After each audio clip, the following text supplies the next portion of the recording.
اس رات کے بارے میں بہت سارے لوگ کنفیوز ہیں کہ کیا جاگنا کہ نہیں جاگنا، عبادت کرنا کہ نہیں کرنا۔ بہت بڑا شبہ لوگوں کے ذہن میں آتا ہے، نماز پڑھنا منع ہے کیا؟ نماز تو اچھی چیز ہے، ذکر اچھی چیز ہے، تلاوت اچھی چیز ہے، تو اگر ہم نفل کر لیں تو منع کیسا ہوا؟ غلط کیا ہے اس کے اندر؟ کل کیے تو منع نہیں تھا، پرسوں کیے تو منع نہیں تھا، کل کریں گے تو منع نہیں، پھر آج منع کیسا؟ بہت سارے لوگ یہ سمجھ نہیں پاتے ہیں کہ اس رات میں عبادت کرنے کی ممانعت کہاں ہے، اور اگر اس رات منع ہے تو باقی رات کیوں منع نہیں؟ باقی رات سب کر سکتے، یہ رات کیوں نہیں کر سکتے؟ آپ کو اب بتاؤ منع کدھر ہے؟ آپ بول رہے ہیں نا منع ہے، بتاؤ دلیل کدھر ہے؟ تو بہت سارے لوگوں کو یہ سمجھ میں نہیں آتا ہے، لہٰذا جب سمجھانے والا بھی سوچتا ہے کہ ہاں نا، تو پھر وہ لوگ اور پکے ہو جاتے، دیکھ ہم لوگ برابر کرتے، تمہارے پاس جواب نہیں ہے۔ لہٰذا ایک آدمی کو اس سلسلے میں بنیادی باتیں سمجھنا ضروری ہے۔ ہم اس درس میں، اور اس درس میں یہ مکمل نہیں ہوگا، بہت ممکن ہے اس کا اور ایک کوئی درس ہو، جمعہ کو بھی ہو سکتا ہے یا اگلے اتوار کو کرنا پڑے۔ اس میں ہم دیکھیں گے کہ اس رات کے بارے میں واقعی دلیلیں کیا ہیں اور ہمارا موقف اس میں کیا ہے، ہم کو کیا کرنا چاہیے کیا نہیں کرنا چاہیے۔ آئیے اس سلسلے میں کیا دلائل دیے جاتے ہیں۔ کوئی آدمی یہاں سے سن کے جا نہیں کرنا چاہیے، ٹھیک ہے، گھر پہ جا کے دیکھا مولوی صاحب بیٹھے ہوئے دلیل لے کے آئے ہیں، یہ لو ابن ماجہ کی، یہ لو ترمذی کی، یہ لو فلاں کتاب کی حدیث، بولیں کہ حدیث تو ہے، پھر عمل کرنا چاہیے، لیکن واقعی حدیث معتبر ہے یا نہیں یہ بھی دیکھنا ضروری ہے۔ کسی مسئلے میں دلیل کا ہونا اس مسئلے کو صحیح کرتا ہے نہیں، دلیل معتبر بھی ہونا چاہیے۔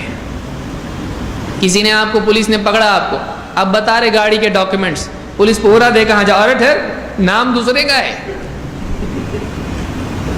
آپ غلط جعلی ڈاکیومنٹس بتا رہے ہیں، ڈاکیومنٹ ہے وہ لیکن وہ اصلی ہے معتبر نہیں ہو، تو صرف دلیل دے دینے سے معاملہ پاس نہیں ہوتا ہے، وہ دلیل معتبر بھی تو ہونا چاہیے۔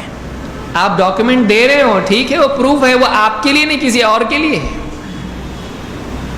اور وہ جعلی ہو تو اور بھی ڈینجر معاملہ ہے، یہ تو پھر ایک کرائم ہوا، یہ خود ایک گناہ ہوا۔ ایک تو ڈاکیومنٹ نہیں ہے، یہ غلطی، دو آپ نے جو ڈاکیومنٹ دیا وہ نقلی ہے، یہ اور بڑی غلطی ہے۔ تو کبھی دینی معاملات میں ایسا ہوتا ہے کہ لوگ دلیل دیتے ہیں لیکن وہ ڈاکیومنٹ کیسا ہوتا ہے؟ وہ اصلی نہیں ہوتا ہے، وہ نقلی ہوتا ہے، یا وہ ڈاکیومنٹ اصلی ہوتا ہے لیکن کہیں اور فٹ ہونے والا ہوتا ہے۔ وَلَا تَقُولُوا لِمَن يُقْتَلُ فِي سَبِيلِ اللَّهِ أَمْوَاتٌ، جو اللہ کی راہ میں قتل ہو ان کو مردہ مت کہو، اس لیے اولیاء کو مردہ مت کہو۔ اور یہاں کہاں فٹ کیا اس کو؟ یہ ڈاکیومنٹ یہاں کا نہیں ہے، یہ شہداء کا ہے، تم اولیاء کے لیے جوڑ رہے ہو اس کو اچھے سے یاد رکھو، آپ سمجھانے آئے گا آپ کو۔ یہ جو دلیل ہے یہ ادھر فٹ ہونے والی نہیں ہے، وہ شہداء کی آپ نے ادھر جوڑ دی اولیاء کے لیے۔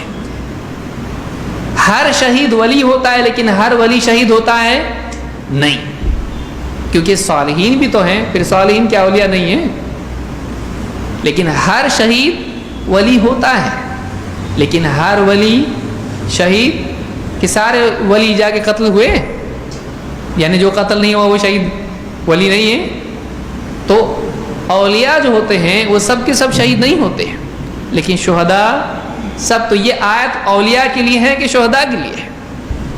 شہداء کے لیے، تو سارے ولی کو اس پہ فٹ کر سکتے ہیں کہ سارے شہید حیات ہیں تو اولیاء بھی حیات ہوئے، نہیں، یہ دلیل شہداء کے لیے ہے، یہ دلیل اولیاء کے لیے نہیں ہے۔ تو کبھی ایسا ہوتا ہے کہ دلیل کہیں اور فٹ کی جاتی ہے، یا کبھی ایسا ہوتا ہے کہ وہ دلیل ہی معتبر نہیں ہوتی ہے۔ لہٰذا اس مسئلے میں دونوں غلطیاں ہوئی ہیں، ایک تو یہ کہ دلیل کہیں کی کہیں فٹ ہوئی ہے، دو اس رات کے بارے میں جو دلائل دیے گئے ہیں وہ معتبر نہیں ہے۔ لہٰذا دونوں کا جائزہ لینا ضروری ہے۔